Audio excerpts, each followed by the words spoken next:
Well, happy July the 4th weekend. Um, Happy Saturday for all of you who are out there. I hope you are spending time with your families, firing up those barbecue grills, um, having your cocktails or your mocktails, whichever one you prefer, and making sure you are enjoying your family and friends. I know there will be festivities downtown, fireworks, which traditionally everyone has celebrated. And I think back in the day, we used to dress up. You had to have your 4th of July outfit. I want to give shout out in the studio with me is Mickey Jordan. Hey, Mick.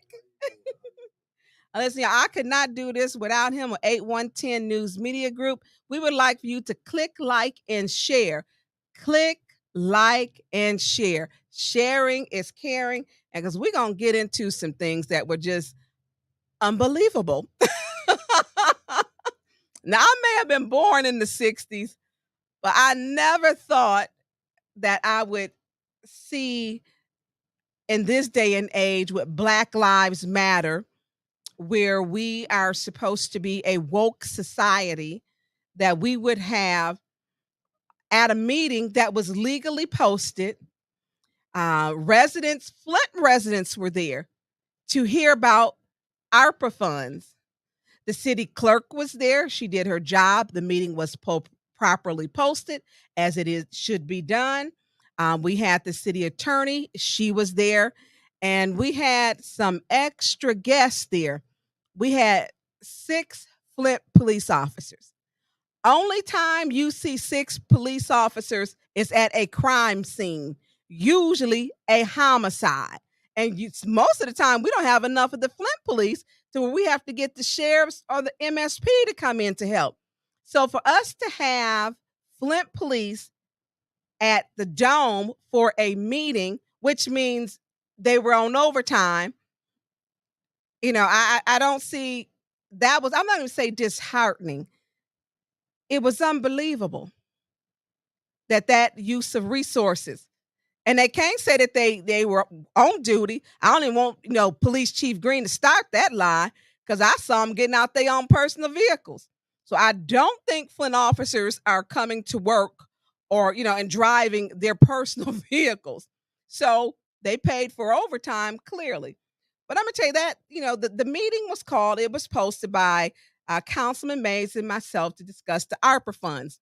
One of the issues which has come up is this a legal committee? And according to which guidelines? What are the guidelines? Should they be meeting? We were told that they were not meeting in a council meeting.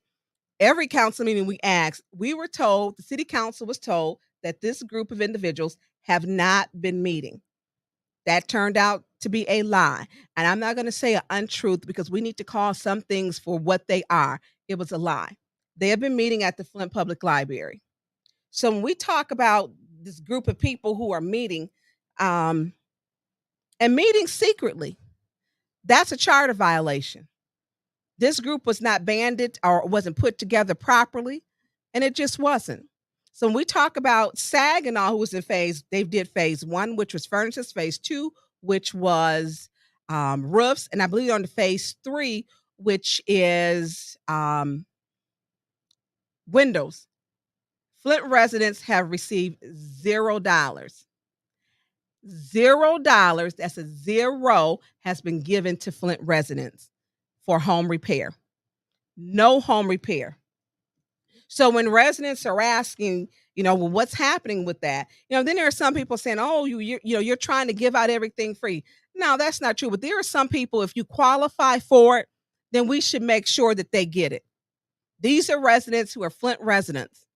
And making sure I feel it is the responsibility of all 9 council members to make sure we are following the charter and doing our responsibility, our duty. And I'm going to do mine. And we had, I think, 4 council members who showed up to the meeting. Councilman Mays, Councilman Murphy, Councilwoman Jerry Winfrey Carter, and myself. We had 5 other council members who were missing. And in 19 months, we have an ad hoc committee. The ad hoc committee serves of two people. Two people are on the ad hoc committee. The two people on the ad hoc committee are Liddell Lewis and Judy Priestley. Liddell serves in the role of the vice president, and Judy serves in the role of the finance chair. Neither one of them were at the meeting, and they are the ad hoc committee. I did learn yesterday when I watched the meeting where Councilwoman Priestley was at the meeting with Mayor Sheldon Neely that she did state during that, and it's on video, that she did know about the process and was a part of the process for picking the 12 people. And thanks to 8110 News Media Group, you captured that on video. You were there. Mickey got it on video, so it is there. So we didn't know how the process has actually occurred. November 2021, the ad hoc committee was assembled and appointed by, at that time, then president of the council, Councilman Eric Mays. He appointed Judy Priestley and Liddell Lewis to the ad hoc committee for the ARPA funds. So for 19 months, they have been the ad hoc committee and have not called one meeting for the council to bring us up to date. Not one meeting has this ad hoc committee called. We have tried to call 3 meetings. We have invited the council, which would be all members, and the ad hoc committee should be there. Because if they're there, one of those two would be chairing the meeting. They could actually answer some questions. They were absent. They were missing. They didn't feel obviously that it was important enough to come to not 1, not 2, not 3 meetings. And I want to dispel this part. We don't go and ask each council member, is it convenient for you? Is it? No, if you can make it, then you can. You know about it. We know that they were there in town because they all went to, I think they went to Mayor Neely's function in the 7th ward. They went to the 7th ward, but they didn't show up for the ARPA committee meeting. And they need to be there because they hold the answers. In 19 months, the ARPA committee has not called one meeting. Not one meeting. 19 months, they have not made other council members aware of what's going on and the function, the qualifications. 19 months, they have been missing in action. And a few times, some of the things have come out when they were said, well, hey, we didn't know that either. But there's no transparency. Millions and millions of dollars from the Department of Treasury was given for ARPA, the American Rescue. And they have not met their target, which is the residents of the city of Flint. No home repairs. So all of us should have been there. So as we were having the meeting, and during this meeting, we were just slightly into the meeting, maybe about 45 minutes into the meeting. Residents, had started to line up. It was a nice show of residents, and actually there were some new residents. And I want to give a shout out to I think Tom Boo or Tommy Boo, who actually challenged me for a post, and I told him you need to come to our next meeting, and he showed up. We need more people to get out to show up. So we're into the meeting, and then there's a loud disruptive person yelling at the back of the council chambers. So we're looking at the officers and how they're moving around. So it becomes like a nervous event. And so next thing we know, the deputy chief of staff, Ed Taylor, is yelling and screaming, being disruptive. We own this. We own this. We control the dome. We control the dome. Okay, so you got residents sitting there, which it's a city. It belongs to the residents of the city of Flint, the residents. So he's yelling, and residents are turning their heads in shock and disbelief that he's yelling and screaming. And so, Mickey, let's put that on. So let's see if you can put that on, so let's talk about it.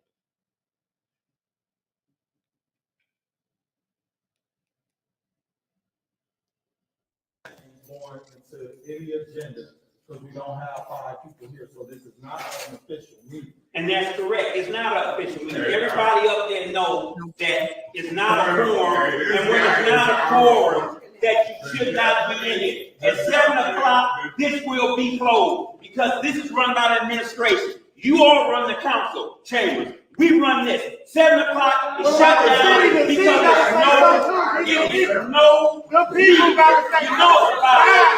God, people can say what they feel. The people got to say no. It's shut down. Bye.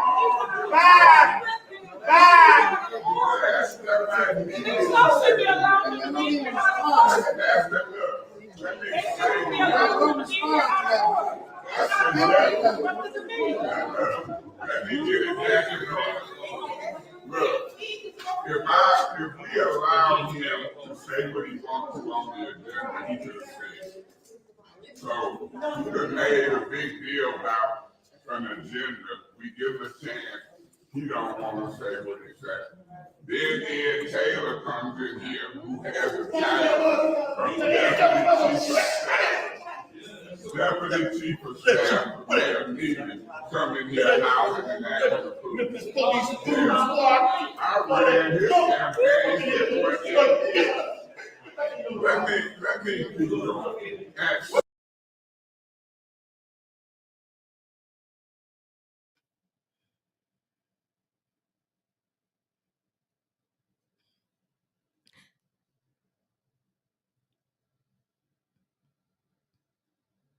Am I good? Okay. Well, there you have it. Flint's finest. Flint's finest. I couldn't have believed that. I can't believe that that happened. Let me say that. Because this is a person who has served on the city council, who is Mayor Neely's deputy chief of staff. And this is the type of behavior he thought was okay.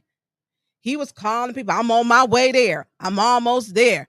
You know, he yelling and he's screaming. He coming here intimidating the public or trying to intimidate the public. This is a person who has a city salary.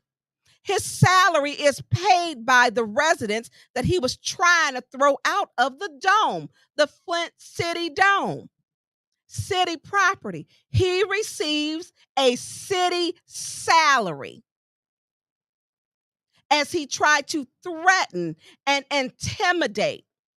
Now, what he should have did and needs to take the time and read the Open Meetings Act because he's obviously not aware of it. He needs to take his time to read it. You can assemble. That meeting was properly posted. And shame on him for being a councilman and not knowing what the Open Meetings Act states.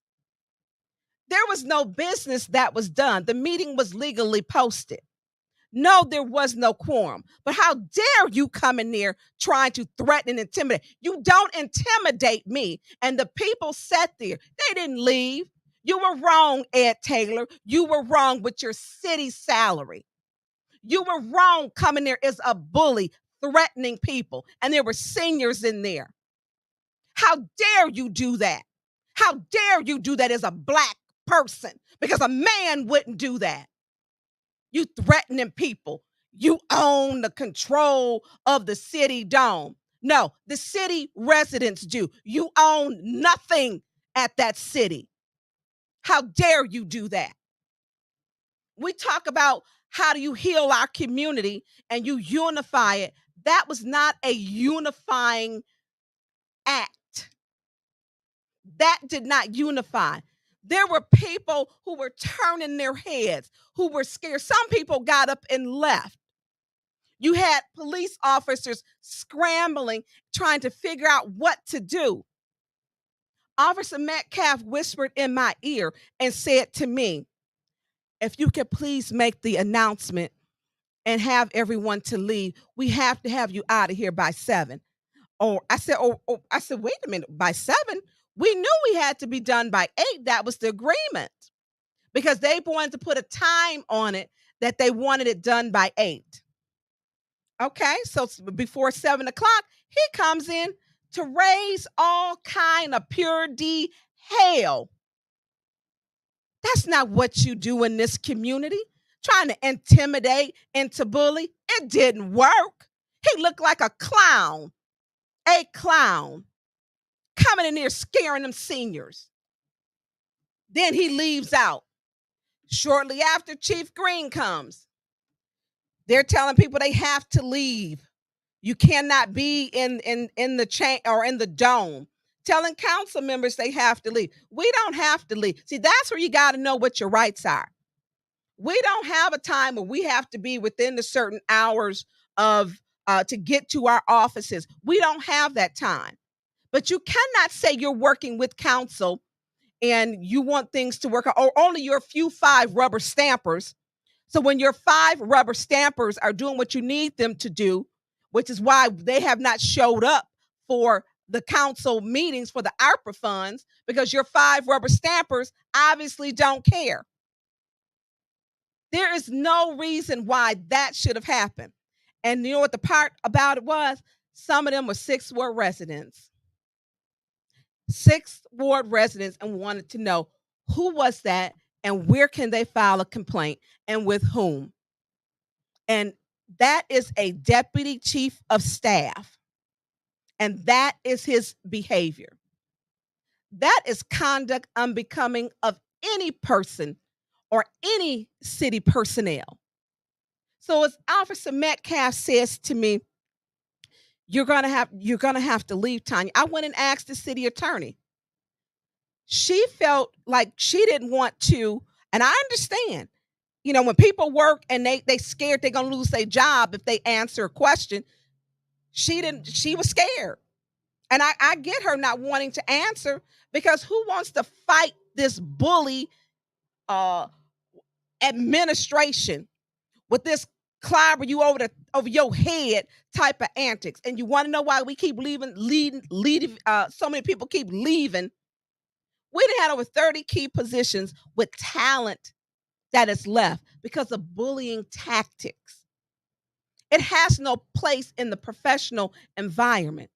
This city needs to be brought together, and that was not a bring together moment. So as Officer Metcalf says, you guys are going to have to leave.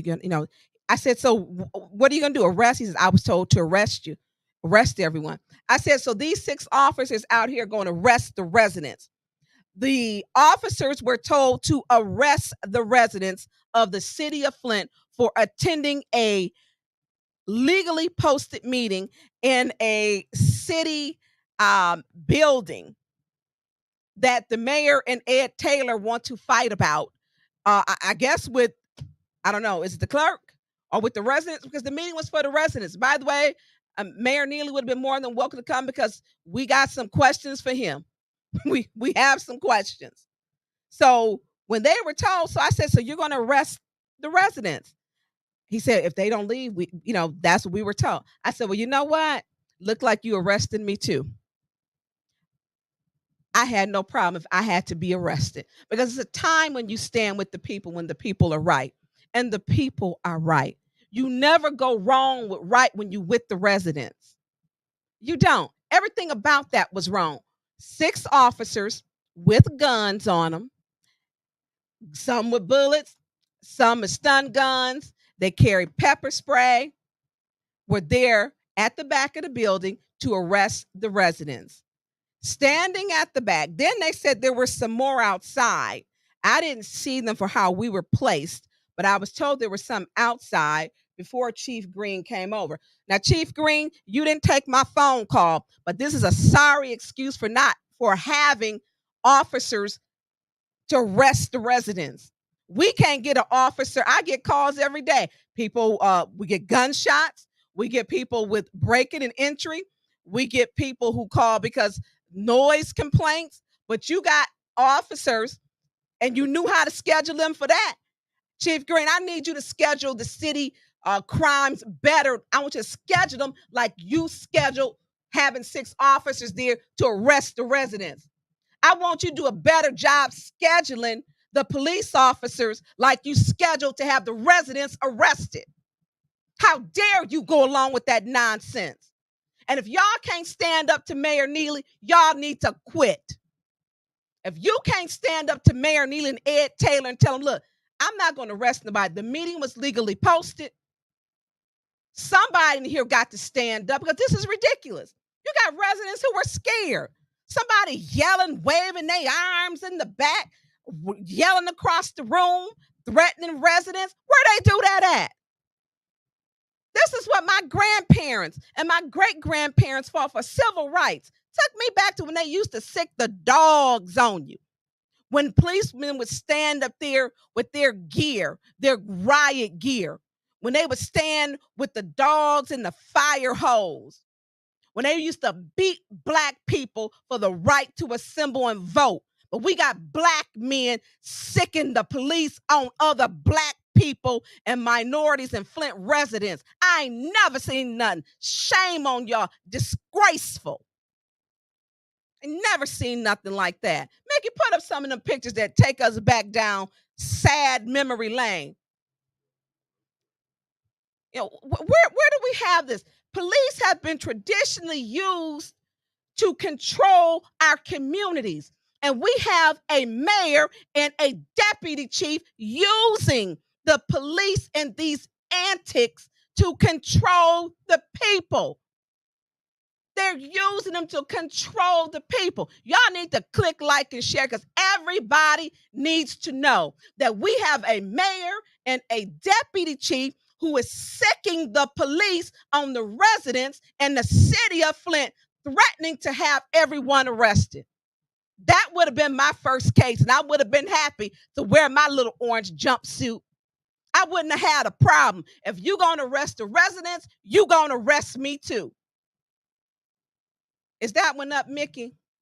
So we got here in the picture, police brutality must go. This the 50s and the 60s. We fought for this.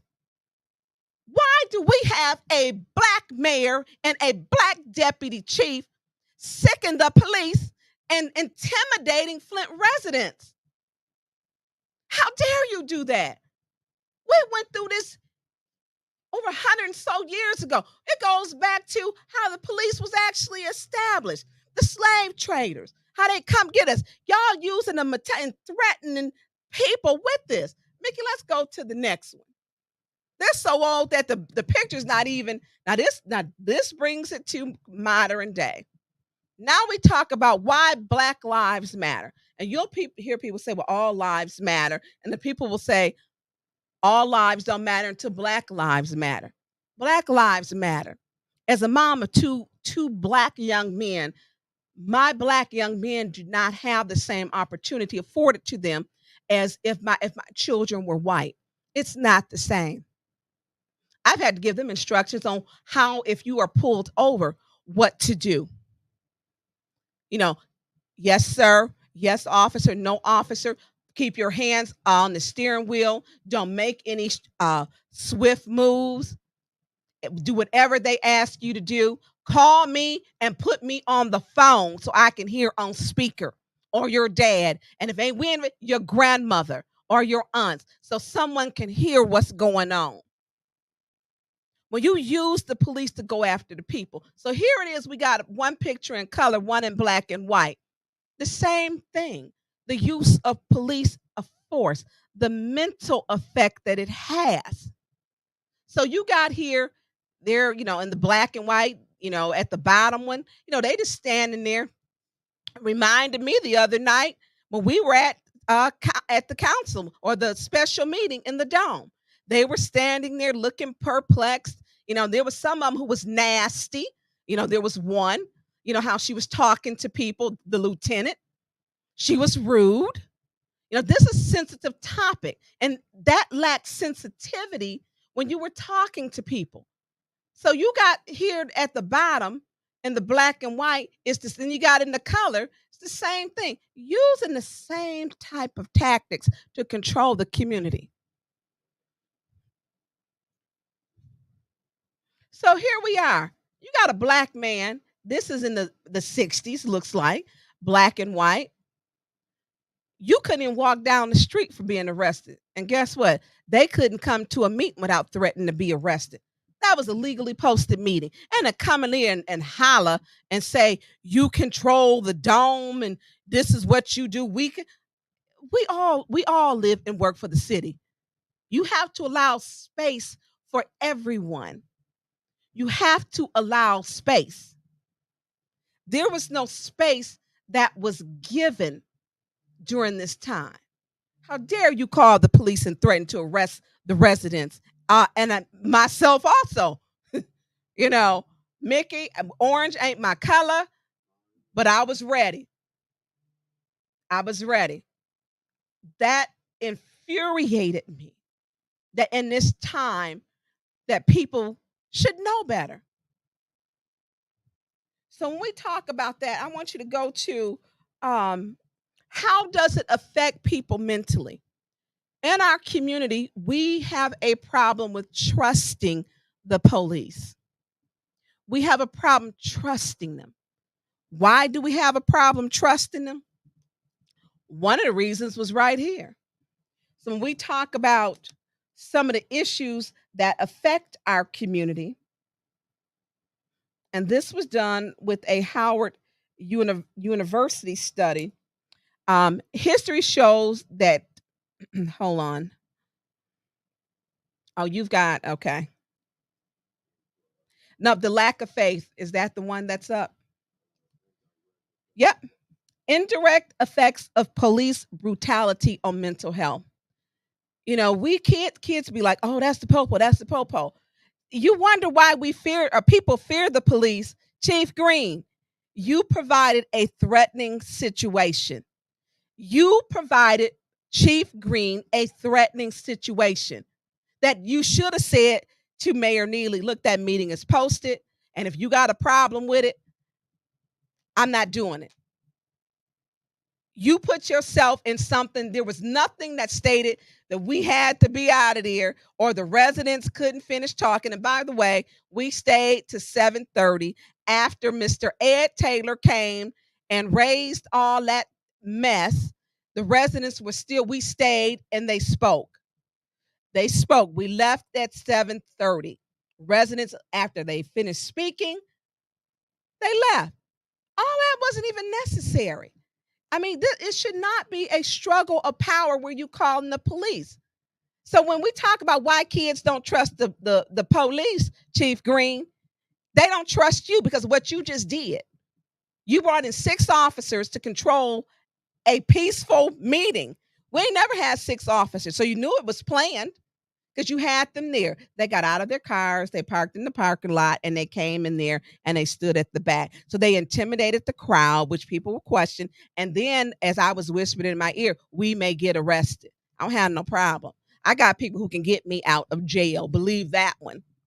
That ain't gonna be no problem. But what I'm not gonna do is fall to this mess. You will not bully me. That does not work on me. But you are threatening and destroying the mere fibers of our community. You can't say you love our community and then do what they did the other night with having 6 officers in that auditorium.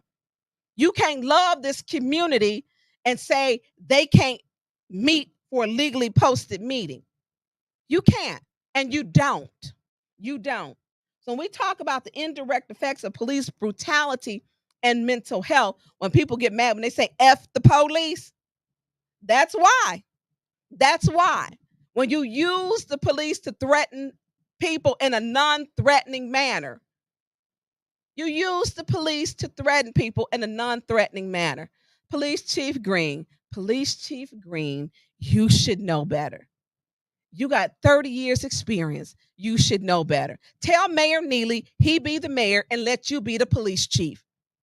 Because right now he's controlling what you're doing with your 30 years of experience. He has 0 years of experience being a police officer, and you allowed him to control what your police department is saying. And then you wonder why you got problems and people posting that you got problems from the top up to the bottom down. You might need to get who in control. You're the police chief, he's the mayor. You let him use your police department to threaten the residents. But when there's a crime, I can bet you he ain't gonna be out there trying to calm them residents down. That's gonna be your job. And residents don't trust you with what you just did. I don't trust you with what you just did. I don't trust you. And I called you and you didn't answer. I called you and left you a message and text you. This don't make any sense. So when we talk about why this community is in the way that it's in, right now you part of the problem and you the police chief. You part of the problem. You was going to arrest and told your officers to arrest Flint residents for being at a meeting that was legally posted. How stupid does that sound? So when we talk about indirect effects of police brutality on mental health, police brutality is significant indirect effects on mental health in the Black community by breeding mistrust in the institutions that's meant to keep them safe. We depend on you, Chief Green, to keep us safe. Chief Green, I'm supposed to depend on you to keep me safe. I'm supposed to trust you, Chief Green, to keep me safe. You violated everybody in that room's trust. You owe the community an apology. You owe the community an apology. Everything you didn't sent up that stream and some things you didn't even think about, I have supported with police. But what I will not support is this nonsense. And that was nonsense.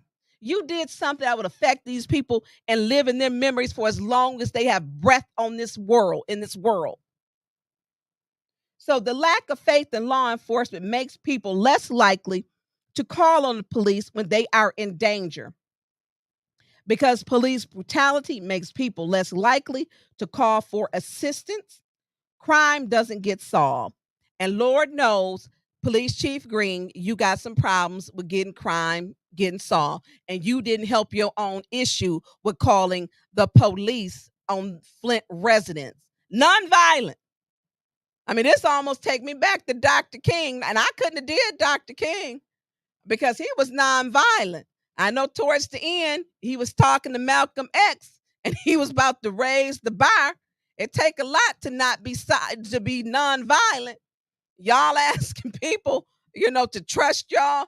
You broke and violated my trust. You broke and violated Flint residents' trust. You can't be trusted.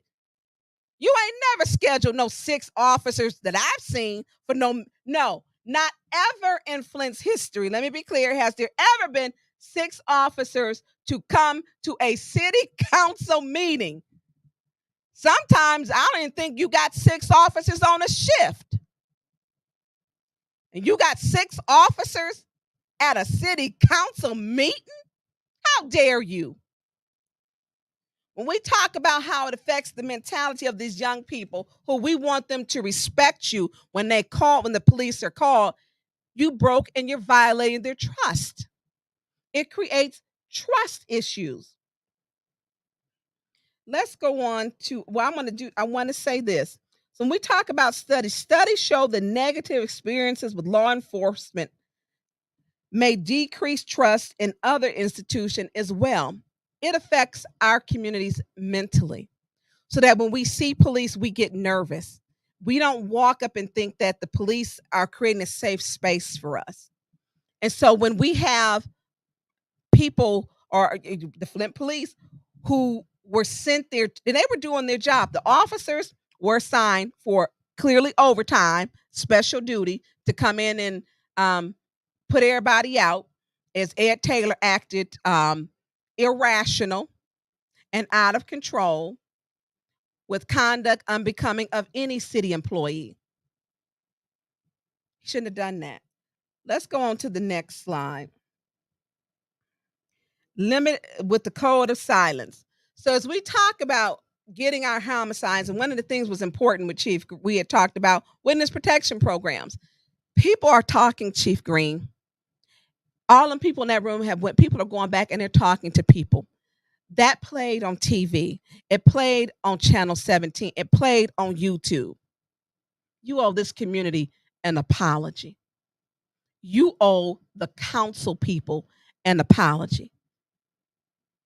you owe them an apology. You used intimidating tactics to threaten and intimidate the residents. So, limited options for recourse. People who have experienced police violence have few options for to redress. They must report incidents to the same departments that originally harmed them.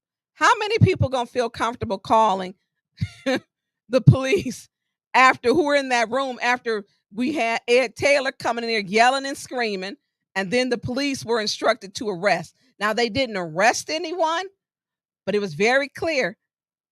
It was very clear, as he said, everybody had to get out of here, and y'all saw the video, and the officers were back there, and Officer Metcalf did state to me that if we didn't leave, he would arrest them, and we did mention that during the meeting. So let's go to the next one. So when we talk about, yep, history shows crime data was never an objective in any meaningful sense. Instead, crime statistics are weaponized. So when we look at who had the weapons, the crowd didn't have the weapons. We had armed police officers at the back of that council chamber. They were armed for a peaceful, regularly scheduled meeting. We've never had any other time 6 officers to remove people or 6 officers there at any time. I mean, anytime you see 6 officers is at any scene, generally it is some yellow tape, it is a homicide, it is a murder, and their time should not have been used, nor should the taxpayers have had to pay for Ed Taylor having a fit, having a meltdown. He came in there and it was like a meltdown he had, yelling and screaming back and forth. You know, that's not what you do. He could have walked it. He knew the meeting was posted. Go over and talk to the clerk. You know, there's a way in the process. The process wasn't followed. He knew the meeting was scheduled. And if he was that irritated, then the meeting shouldn't have been scheduled. And you should have said, it should have been said that. But the mess that they do is a problem. But you got 5 people who keep rubber stamping Mayor Neely's mess. That meeting was set for the residents, for ARPA funds, to talk about it. We keep asking for the 12 members to come forward. They have not. So we're going to go into the ARPA funds. So the purpose of that meeting to discuss the ARPA funds, and I believe I sent to you. So one of the issues, because this has been a loaded week, the city council was called to. Oh, did I sent you the letter? Open Meetings Act. The Open Meetings. Actually, did I send a picture of it? Why we on Thursday, the council had received notice that we had received it before, but we had not that one. Yeah, now I want to see the letter. Council had to go before the ethics board. We had to go before the ethics board because of the budget. It's a photo. And it should say ethics board. Yeah, this one should say ethics. I'm sorry. On down. Yeah. So we were called before the ethics board. And which was it was interesting that we were called. So I'm going to read to you why we were called before the ethics board, and we had to go. And that meeting got a little hot. I think it ended up with a couple of people some people getting subpoenaed. They're asking the mayor to go, but that's the job of the ethics board. So the discussion, city council violation of the City of Flint Charter, Section 7-101A. On or before the first Monday in June, Flint City Council shall adopt the budget with or without amendment for the first fiscal year. The adoption of the budget may be accomplished by resolution. Adoption of the budget shall constitute appropriations of the amounts specified therein from the funds indicated in a levy of the property tax specified therein. The final adopted budget shall be posted to the city's website and be available for public view at the city clerk's office. So we did not pass the budget on time, which everybody knew. And let me tell you, they keep trying to say, when we went to the ethics board and, why, and I have stated, during council meetings, I had 12 reasons why I didn't vote to pass that budget. And I still wouldn't because it took away our leverage. Number one, they are supposed to have a 2-year budget. They gave a 1-year budget. We don't know what's in the wind funds. Number one, we don't know how many service line. And hey, by the way, Friday, they were in court and Roe didn't have a list that the city didn't give them. And so they got some serious problems. So we talk about don't know they didn't know how many restorations, so service lines. And why service lines important? Because somebody got to pay for it. And then I'm hearing this 1.3 or 1.5 million. Where did that come from? Council ain't approved no 1.5, nothing for Roe. Where did that come from? Who is spending money in millions and is not coming before council? And how are the rubber stampers allowing this to happen? They should be angry. They should be angry. W.T. Stevens was another reason. They are owed almost $1 million. And actually, they're doing the service line replacement, which I guess is kind of like hit and miss now and then or now and later. I got people still calling me and saying, hey, they placed on my door a door tag stating that my service lines have been repaired. And I have not had them repaired, excavated, looked at. Who do I call? I cannot reach that line at the city. It keeps hanging up and it disconnects. Now, Mayor Neely told Scripps News about 6-7 weeks ago he was going to have that fixed. It has not been fixed yet. People are calling. So I give them the address to, email it to so that they can put it on. Because, and then if it's seniors, I've, spoken with some of them, asked their grandchildren. We're still getting addresses that have not had their service lines excavated looked at. The pension, our budget only showed for 1 year. And so why didn't it show up for 2 years? Well, that pension was probably going to show we'd be in the negative. It would be a deficit. And because we have not received the $220 million that we were told that we would receive, or people were led to believe we received last July. So pension fund last year was funded only at 26%. We needed at least $220 million to have it funded at 60%. And it's more than that now. So that was a problem for me. Actually, I had questions, about for Chief Green. One day he said he was there, but the next day he wasn't. I did want to ask on the record, did he need more money for that, for that program? So we'll talk about the budget. I didn't skip during my numbers. So I think I'm on budget 5, 1 year. Number 6, the planning director. I want to know how we were going to pay for the 2 deputies because we didn't see reflected in the budget. All budgets should be presented at the same time, which would be our grants budget, our ARPA budget, and our DDA budget. Those budgets were not completed, but they passed this budget anyways.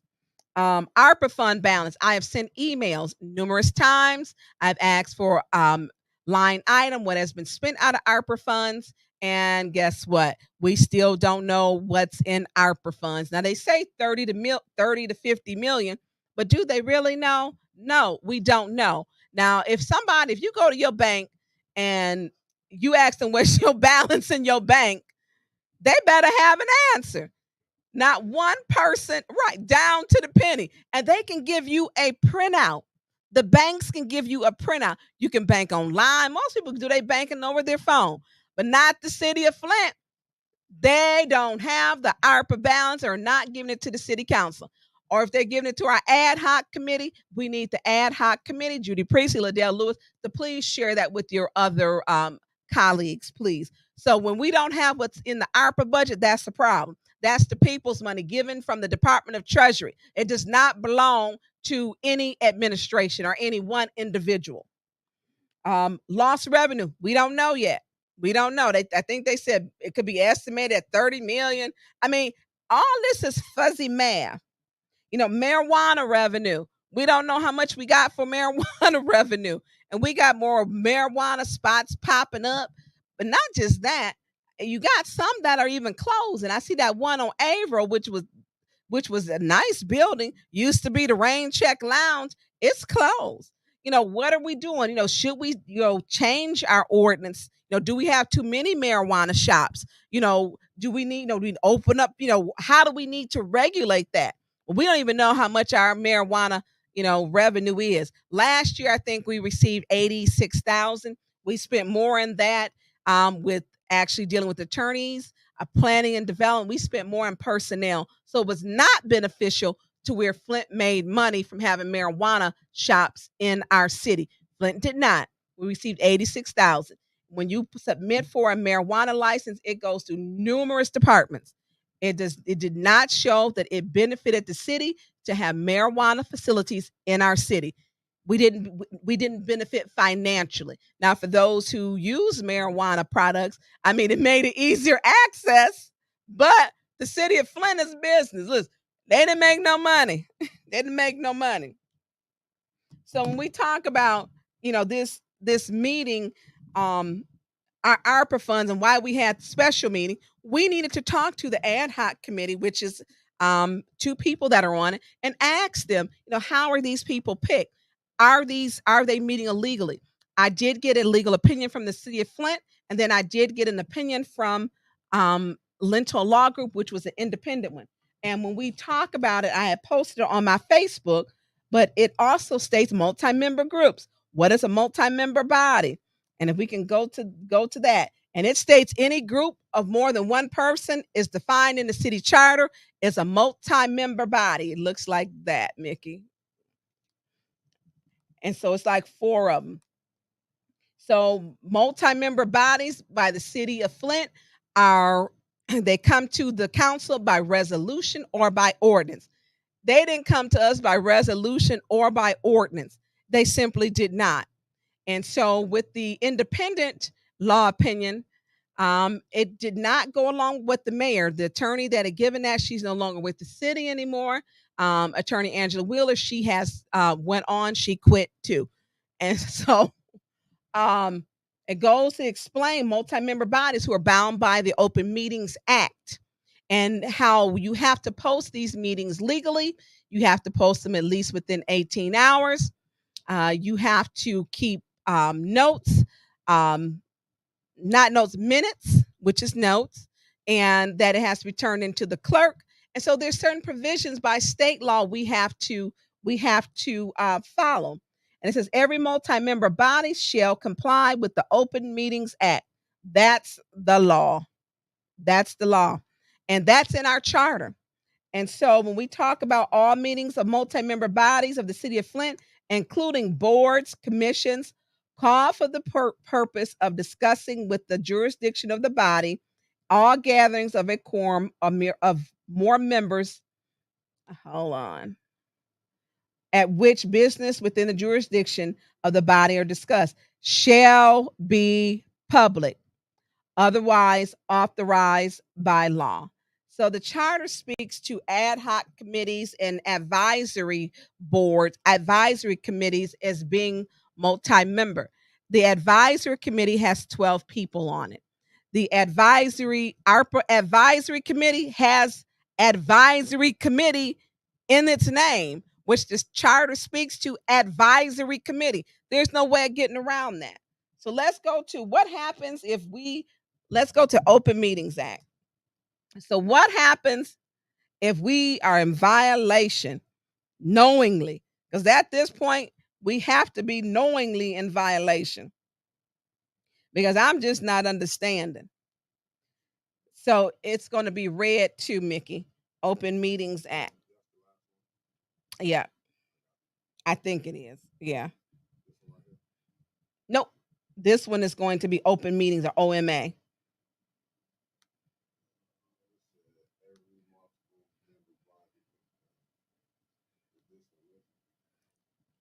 No, it's not in the charter. No, this is another, it should be another slide.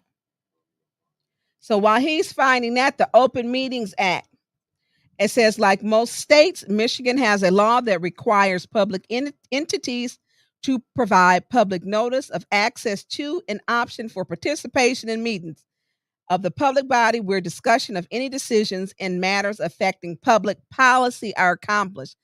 The intent behind these laws is to ensure governmental transparency.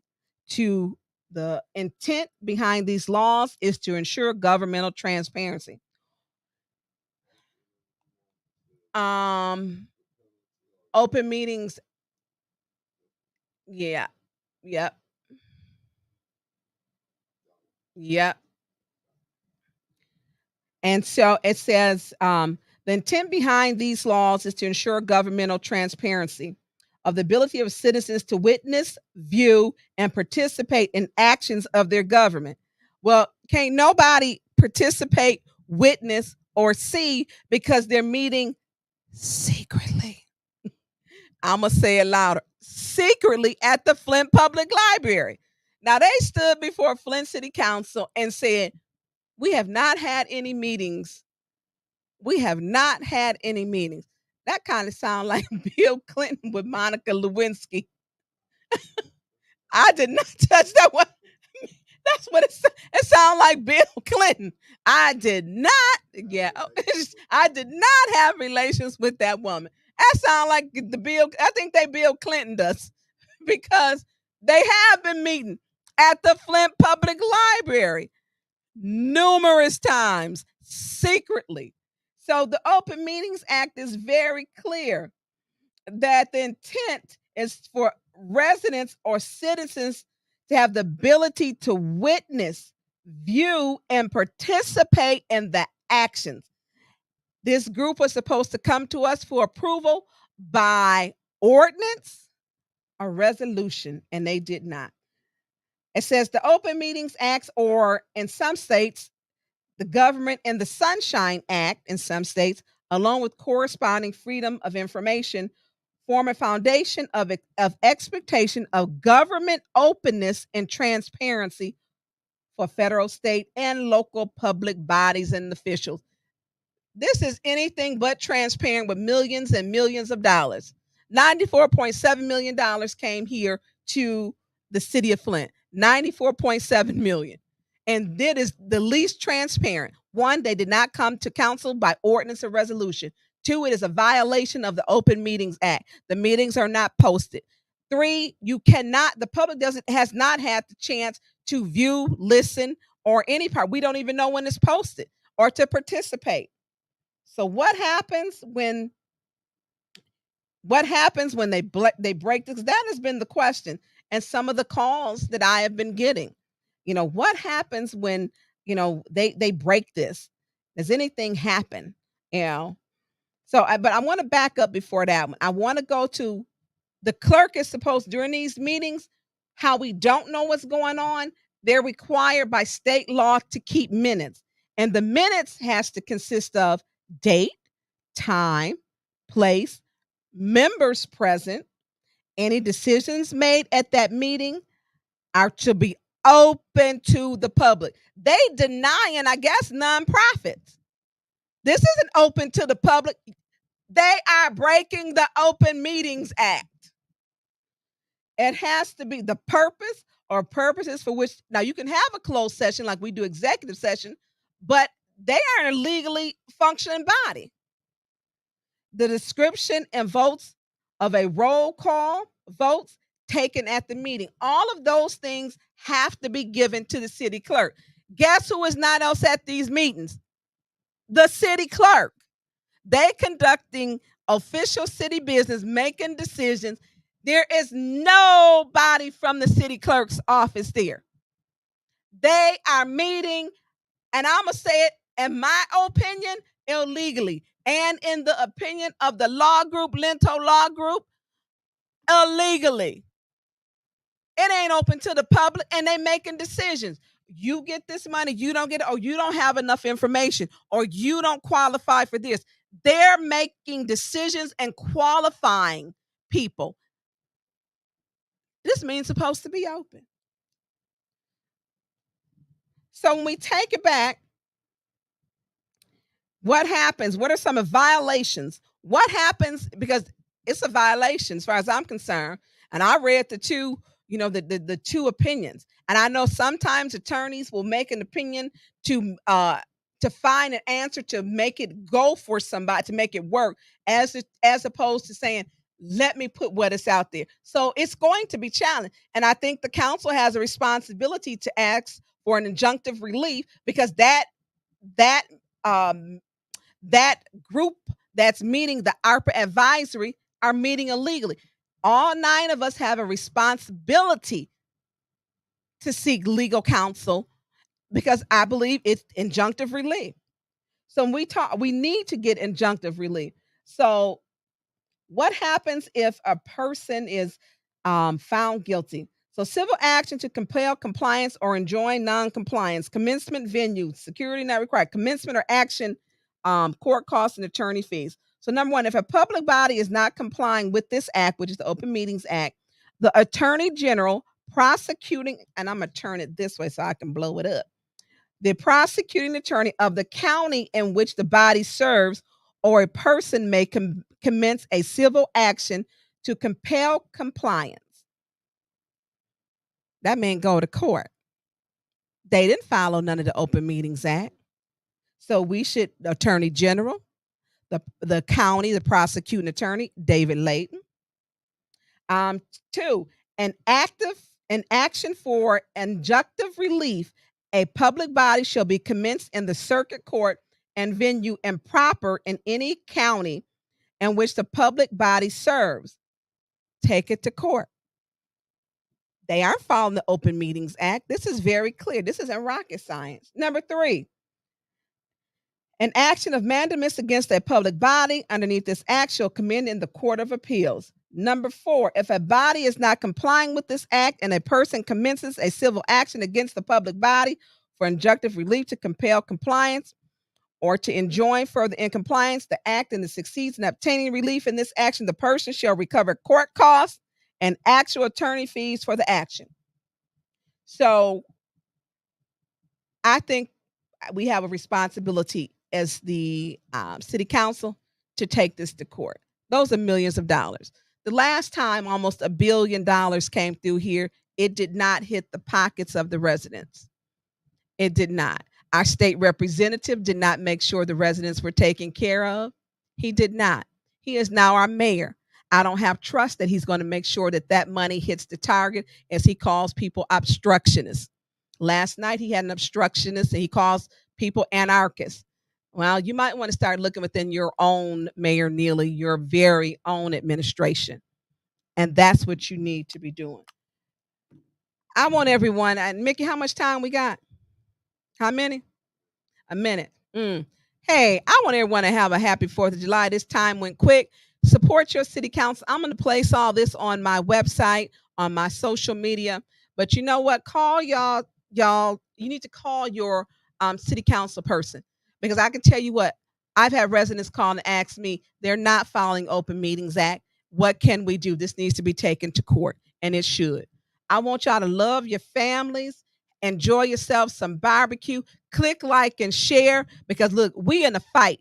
We in a fight to make sure that these dollars hit the residents. Mayor Neely didn't make sure they did when he was the state rep, and he's not making sure with this secret meeting of this secret advisory board at the library is a secret. I don't have faith that it'll meet the residents to where the intended target should be. I want everyone to have a wonderful holiday, peace, love, and happy 4th of July.